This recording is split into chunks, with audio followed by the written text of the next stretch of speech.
The champagne dripped down my face onto my simple black dress as the room fell silent. Conversations stopped mid-sentence, forks clattered against plates, and 50 pairs of eyes turned to watch the scene unfold in Rebecca's perfectly decorated dining room. "How dare you speak to that man in my house?" Rebecca screamed, her perfectly manicured finger pointing at James Bennett, who stood awkwardly by the appetizer table. "You know what he did to me." My brother Thomas rushed to my side with a napkin. "Beck, you've gone too far." "Too far?" Rebecca's laugh was shrill. "That man destroyed my career at Morton and Price. And now my own sister-in-law is chatting with him like they're old friends." I dabbed at my face, maintaining my composure despite the expensive champagne ruining my makeup. The same champagne Rebecca had mockingly called wasted on someone with such pedestrian taste earlier this evening. "James and I were discussing business," I said quietly, watching her face contort with disdain. "Business?" she sneered. "What would a middle school math teacher know about real business, about running a fashion empire?" If she only knew about the meetings I'd been having all month, the papers I'd signed yesterday, the changes coming to her precious elite fashion group. "Rebecca," James stepped forward. "I didn't fire you from Morton and Price. You were asked to resign after you claimed I was leaking designs to competitors." She whirled on him. "But look at me now. Vice President of Marketing at Elite Fashion Group. I'm worth 10 times what I was at your pathetic company." I caught James's eye and saw his slight nod. He knew what was coming. After all, he'd been instrumental in the deal. "Speaking of Elite Fashion Group," I began, but Rebecca cut me off. "Don't even pretend to understand my world, Sarah. Go back to your little classroom with your little salary and your off-the-rack clothes." She gestured dismissively. "Some of us were meant for bigger things." Thomas tried to intervene again. "Rebecca, that's enough." "No, let her finish," I said, pulling out my phone. "I'd love to hear more about Elite Fashion Group's success, especially the recent quarterly reports." Rebecca's perfect smile faltered slightly. "What would you know about our reports?" "More than you think." I scrolled through my emails. "For instance, I know about the manufacturing delays in Milan, the failed launch in Asian markets, the hemorrhaging of major investors." The color drained from her face. "Those are confidential. And the internal investigation into leaked designs." I looked pointedly at James. History does have a way of repeating itself. "How dare you?" She grabbed another glass of champagne, but Thomas caught her wrist before she could throw it.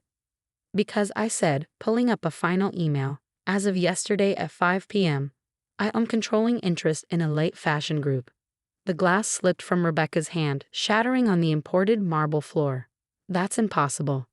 "The buyout was by Aurora Investments, my investment firm," I finished for her. "The same one that acquired Morton and Price last year. James here has been an excellent advisor in fashion industry acquisitions."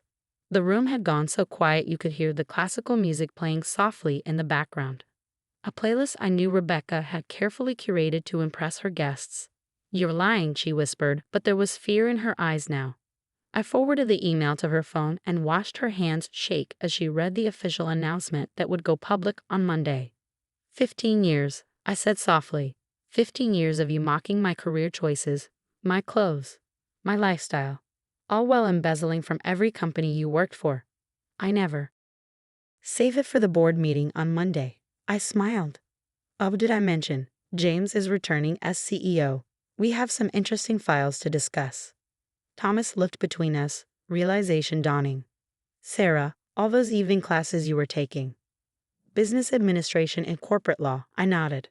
Turns out teaching math was excellent preparation for analyzing fashion industry financials. Rebecca's guests had begun to whisper, phones already lighting up as the city's elite picked up on the drama unfolding.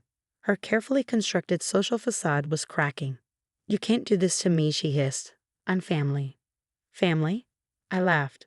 "Was it family when you told everyone at my father's funeral that I was a disappointment to him? When you spread rumors that I couldn't afford a real career? When you excluded my students from your precious fashion mentorship program because they weren't from the right neighborhoods?" James stepped forward. "The board meeting is at 9 a.m. sharp, Rebecca. I suggest you bring your resignation letter." "And Rebecca," I added, picking up my modest handbag, the one she'd ridiculed earlier. "That champagne you just threw, I own the vineyard now too. As I turned to leave, Thomas caught my arm. Why didn't you ever tell me about building an investment empire while teaching algebra? I smiled. Some lessons are better learned through demonstration. The last thing I saw as I walked out was Rebecca sinking into her expensive dining chair, mascara running down her face, staring at the email that spelled the end of her fashionable facade. Monday was going to be interesting indeed. Monday morning arrived with a media frenzy outside a late fashion group's headquarters. Rebecca's dramatic party scene had already made the rounds on social media, with #TeacherBoss trending alongside leaked clips of her champagne pro. I walked into the boardroom at exactly 8:55 a.m., wearing a custom suit from James's new independent label. Rebecca sat at her usual spot, clutching a Hermes bag I knew she charged to the company account last month. Before we begin, she announced desperately, I want to clarify that Saturday's events were a personal matter. Actually, I interrupted, taking my seat at the head of the table. Your public assault of the company's new owner is very much a business matter. The board members, mostly Rebecca's carefully selected allies, shifted uncomfortably. James entered with a thick folder of documents. Let's start with the Milan disaster, he said, distributing reports. Specifically, how designs were leaked to competitors weeks before launch. Rebecca's perfectly styled hair couldn't hide her nervous fidgeting. That was never proven. Page 3, I directed the board. Bank transfers from rival fashion house to an offshore account. The same pattern we found at Morton and Price 3 years ago.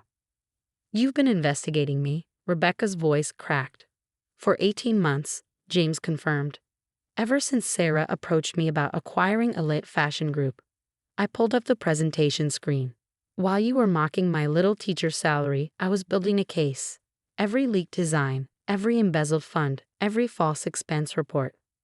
Those bags were for work, she protested. Monday morning arrived with a media frenzy outside a late fashion group's headquarters. Rebecca's dramatic party scene had already made the rounds on social media, with #TeacherBoss trending alongside leaked clips of her champagne pro. I walked into the boardroom at exactly 8:55 a.m., wearing a custom suit from James's new independent label. Rebecca sat at her usual spot, clutching a Hermes bag I knew she charged to the company account last month. Before we begin, she announced desperately, I want to clarify that Saturday's events were a personal matter. Actually, I interrupted, taking my seat at the head of the table. Your public assault of the company's new owner is very much a business matter. The board members, mostly Rebecca's carefully selected allies, shifted uncomfortably. James entered with a thick folder of documents. Let's start with the Milan disaster, he said, distributing reports. Specifically, how designs were leaked to competitors weeks before launch. Rebecca's perfectly styled hair couldn't hide her nervous fidgeting. That was never proven. Page 3, I directed the board. Bank transfers from rival fashion house to an offshore account. The same pattern we found at Morton and Price 3 years ago. You've been investigating me, Rebecca's voice cracked. For 18 months, James confirmed.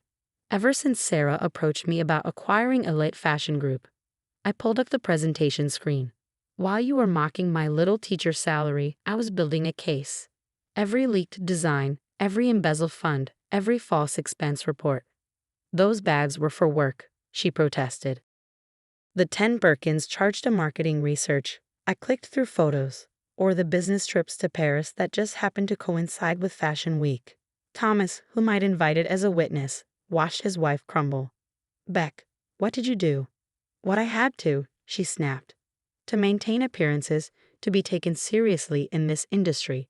To feed your ego, I corrected, while rejecting talented designers because they didn't come from wealthy families.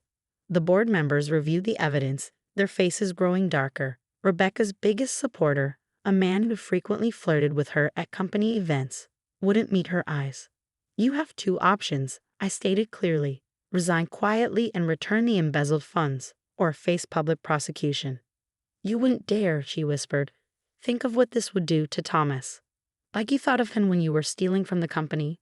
I raised an eyebrow. Or when you were meeting that junior designer in Paris? Thomas's head snapped up. Rebecca went pale. That's right, I continued.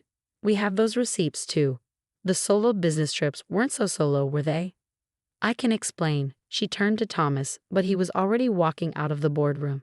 Your resignation letter. James placed it in front of her. Or should we continue with the Paris photos? Her hand trembled as she reached for the pen.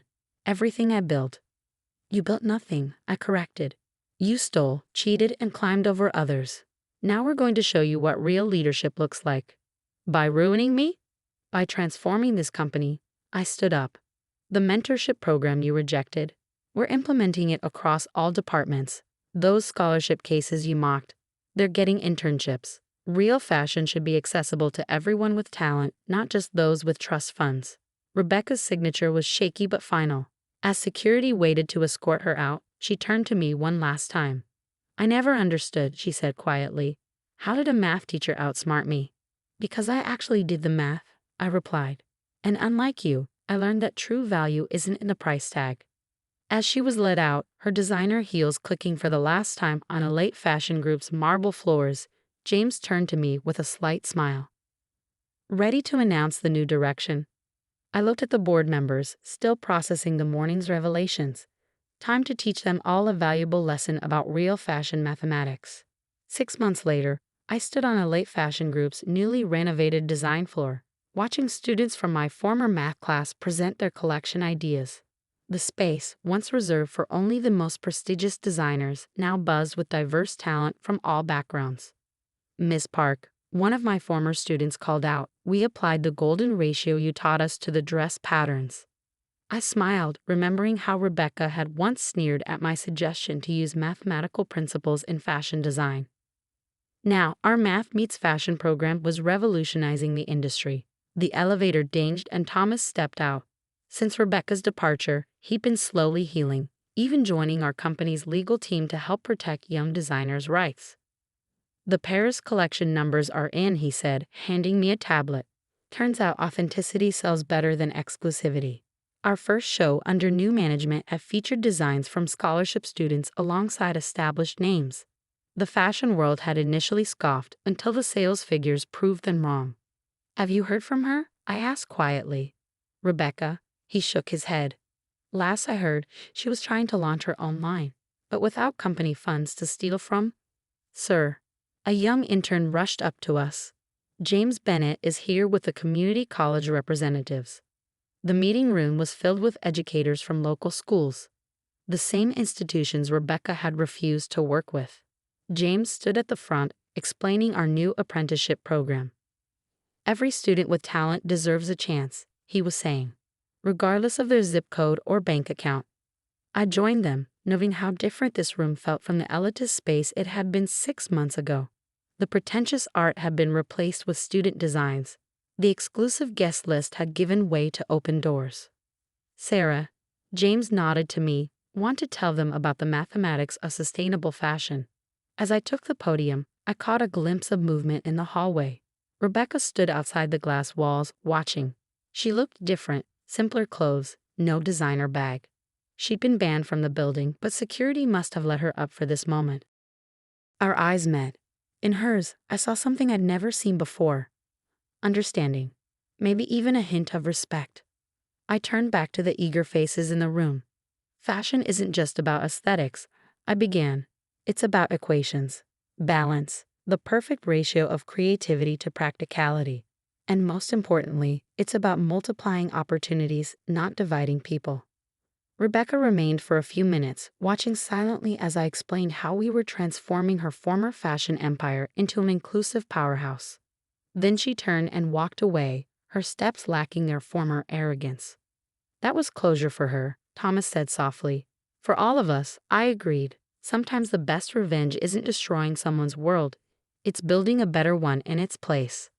Later that evening, as I packed up my office, still modest despite my position, I found an envelope slipped under my door.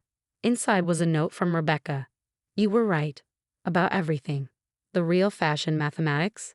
Addition through sharing, not subtraction through exclusion.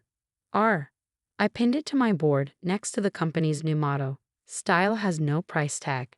The lights of the city twinkled outside my window as I gathered my things. Somewhere out there, Rebecca was learning to live without her facade of luxury. And here in the company she thought she owned, a new generation of designers was learning that true elegance comes from authenticity, not price tags. Ready for tomorrow's student showcase? Thomas asked from the doorway. Always, I smiled.